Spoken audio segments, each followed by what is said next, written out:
ଏହି ଚାରୋଟି ଲୋକ ସାପଠାରୁ ବି ବଡ଼ ଭୟଙ୍କର। ଚାଣକ୍ୟ ନୀତି ବିଷଧର ସାପ ପରି ହୋଇଥାନ୍ତି ଏହି ଚାରିଜଣ ଲୋକ। ଏମାନଙ୍କ ସହିତ ରହିଲେ ବର୍ବାଦ ହୋଇଯିବ ଜୀବନ। କୁହନ୍ତି କି ଜୀବନରେ ସଙ୍ଗତର ବହୁତ ଅଧିକ ପ୍ରଭାବ ପଡ଼େ। ଆପଣ ଯେଉଁ ଲୋକଙ୍କ ସହିତ ଉଠିବା ବସିବା କରନ୍ତି ତାହା ଆପଣଙ୍କ ଜୀବନ ଓ ଅଭ୍ୟାସ ଉପରେ ଗଭୀର ପ୍ରଭାବ ପକାଏ। ସେଥିପାଇଁ ଆମର ବଡ଼ ଗୁରୁଜନମାନେ ଭଲ ସଙ୍ଗତରେ ରହିବା ପାଇଁ ପରାମର୍ଶ ଦିଅନ୍ତି। ଚାଣକ୍ୟ ନୀତିର ରଚୟିତା ଆଚାର୍ଯ୍ୟ ଚାଣକ୍ୟ ମଧ୍ୟ ଏହି କଥାକୁ ଭଲ ଭାବରେ ଜାଣିଛନ୍ତି।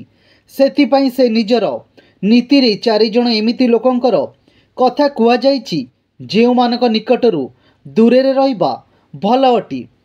ଖରାପ ଓ ନେଗେଟିଭ୍ ମାହୋଲରେ ରହିବା ଲୋକ।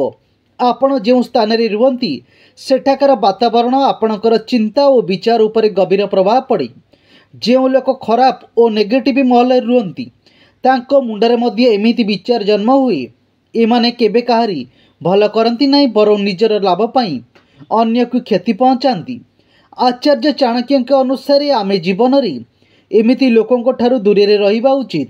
ଯଦି ଆପଣ ଏହି ଲୋକଙ୍କ ସଙ୍ଗତରେ ରୁହନ୍ତି ତେବେ ଆପଣଙ୍କ ଚିନ୍ତାଧାରା ମଧ୍ୟ ଏମାନଙ୍କ ପରି ଖରାପ ହୋଇଯିବ। ପୁଣି ଆପଣଙ୍କ ବ୍ୟବହାର ଓ କଥାବାର୍ତ୍ତା ମଧ୍ୟ ତାଙ୍କ ପରି ଅନୁଚିତ ହୋଇଯିବ। ସେଥିପାଇଁ ମିତ୍ରତା ପଜିଟିଭ୍ ମହଲରେ ରହୁଥିବା ଲୋକଙ୍କ ସହିତ କରନ୍ତୁ। ଖରାପ ନଜର ଥିବା ଲୋକ। କିଛି ଲୋକଙ୍କର ନଜର ବହୁତ ଖରାପ ହୋଇଥାଏ।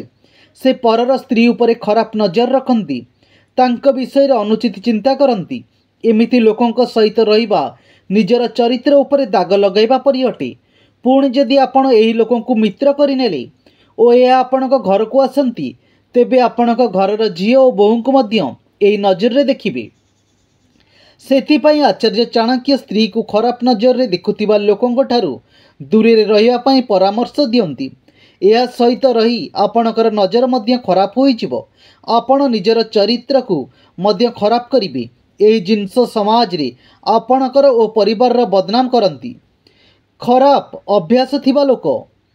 ଖରାପ ବ୍ୟବହାର ଲୋକ। ନିଶା କରୁଥିବା ଲୋକଙ୍କ ଠାରୁ ଦୂରରେ ରହିବା ଉଚିତ। ନିଶା ପରିବାରକୁ ବର୍ବାଦ କରିଦିଏ। ଯିଏ 2 ନମ୍ବରୀ କାମ କରେ ତାଙ୍କଠାରୁ ମଧ୍ୟ ଦୂରରେ ରହିବା ଉଚିତ। ଜୁଆ ଓ ସଟ୍ଟା ଖେଳୁଥିବା ଲୋକ ସଙ୍ଗତ ମଧ୍ୟ ଖରାପ ହୋଇଥାଏ, ଯାହା ଆମକୁ ବର୍ବାଦ କରିଦିଏ। ଏମିତି ଲୋକ ଆମକୁ ଖରାପ ରାସ୍ତା ଦେଖାନ୍ତି। ଏମାନେ ପିଠିରେ ମଧ୍ୟ ଛୁରୀ ଭୂଷନ୍ତି। ଏମାନଙ୍କର ସଙ୍ଗତରେ ପରିବାରର ନାମ ଖରାପ ହୁଏ। ଖରାପ ବ୍ୟବହାର ଲୋକ। ଆଚାର୍ଯ୍ୟ ଚାଣକ୍ୟ ଏକ କଥା କହିଲେ ଆମକୁ ସେହି ଲୋକଙ୍କ ସହିତ ରହିବା ଉଚିତ ନୁହେଁ ଯେଉଁମାନଙ୍କର ବ୍ୟବହାର କୁଶଳ ହୋଇନଥାଏ, ଯେଉଁମାନଙ୍କର ବ୍ୟବହାର ଖରାପ ହୋଇଯାଏ, ଯେଉଁ ଲୋକମାନେ ଢଙ୍ଗରେ କଥାବାର୍ତ୍ତା କରନ୍ତି ନାହିଁ, ଅନ୍ୟର ସାହାଯ୍ୟ ପାଇଁ ଆଗକୁ ଆସନ୍ତି ନାହିଁ, ସ୍ୱାର୍ଥୀ ହୋଇଥାନ୍ତି। ଏହି ଲୋକଙ୍କ ସଙ୍ଗତରେ ରହି ଆମର ବ୍ୟବହାର ମଧ୍ୟ ଖରାପ ହୋଇଯାଏ। ଏକ ଖରାପ ବ୍ୟବହାର ସମାଜରେ ଇଜ୍ଜତ କମାଏ। ତାପରେ ଏଥିରେ ଭଲ ମିତ୍ରତା ମଧ୍ୟ କେହି କରନ୍ତି ନାହିଁ। ସବୁ ଦୂରେଇ ଯାଆନ୍ତି। କେହି ଆମ ଉପରେ ଭରସା କରନ୍ତି ନାହିଁ। ଏହି 4 ଲୋକ ବେଶୀ ଭୟଙ୍କର।